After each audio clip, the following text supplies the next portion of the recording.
안녕하세요. 지금부터 281번 문제풀이 시작하겠습니다. 281번 문제는 지문을 창의적으로 읽는 과정에서 보기를 자료로 활용하려고 할 때 판단 내용으로 적절하지 않은 것을 고르는 문제예요. 먼저 보기를 살펴볼까요? 보기는 환경오염을 줄이기 위한 국가 차원의 환경 정책을 설명하고 있어요. 여기에는 직접 규제와 간접 규제가 있다고 했었고, 특히 이 문단에서는 간접 규제 방식 중 하나인 부과금 제도를 설명하고 있네요. 이제 선택지를 하나씩 살펴보면서 자료 활용의 적절성을 확인해 볼게요. 먼저 선택지 1번 보겠습니다. 선택지 1번은 윗글과 보기는 모두 단일 국가 차원에서의 환경 오염 대안만을 다루고 있으므로 지구적 차원의 대안을 마련하려면 추가 조사가 필요하다 라고 했어요. 지문은 우리나라의 쓰레기 처리 정책을 다루고 있었고, 보기는 국가 차원의 환경 정책들에 대해 이야기하고 있어요. 환경 오염에 대한 지구적 차원의 대안, 그러니까 국가보다 조금 더 큰 범위인 지구적 차원의 대안을 제시하고 싶다면 지문과 보기 내용만으로는 조금 부족하겠네요. 따라서 지구적 차원의 대안을 마련하려면 추가 조사가 필요하다라는 설명은 적절하다라고 할 수 있겠습니다. 선택지 2번을 볼게요. 보기는 오염 배출을 막기 위한 정부의 정책이 상세히 나와 있으므로 이를 참고하여 윗글의 대안을 보완할 수 있다 라고 하네요. 우리 지문 끝부분을 먼저 확인해 볼까요? 지문의 끝부분에서는 해양 오염을 막기 위한 개인적, 국가적 차원의 대안이 제시되고 있어요. 지문에서는 국가적 차원에서의 대안을 이렇게만 설명하고 있는데요.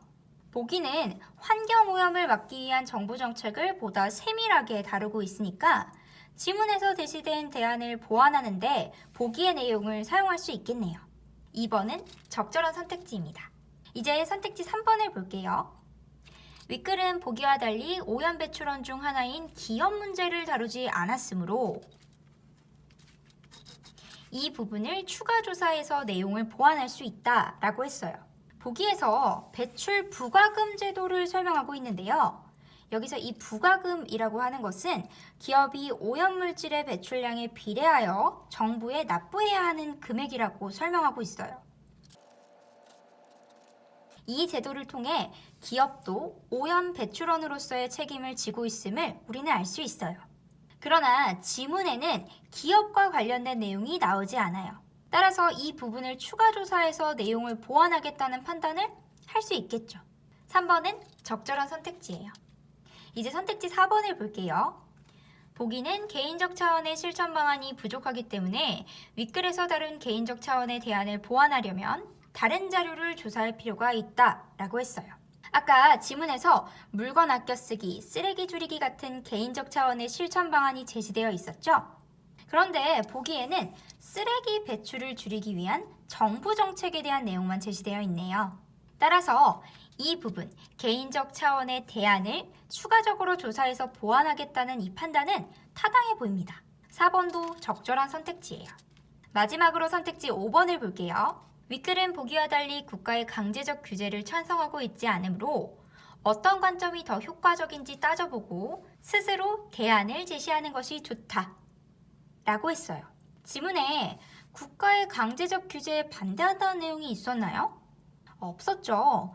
제시된 지문에는 우리나라가 런던 의정서에 따라서 2013년부터 해양 투기를 전면적으로 금지했다는 내용이 나옵니다. 그러므로 국가의 강제적 규제를 찬성하고 있지 않다라고 하는 진술은 적절하지 않아요. 적절하지 않은 것을 고르는 문제였기 때문에 5번이 정답이겠죠? 281번 문제 정답은 5번입니다.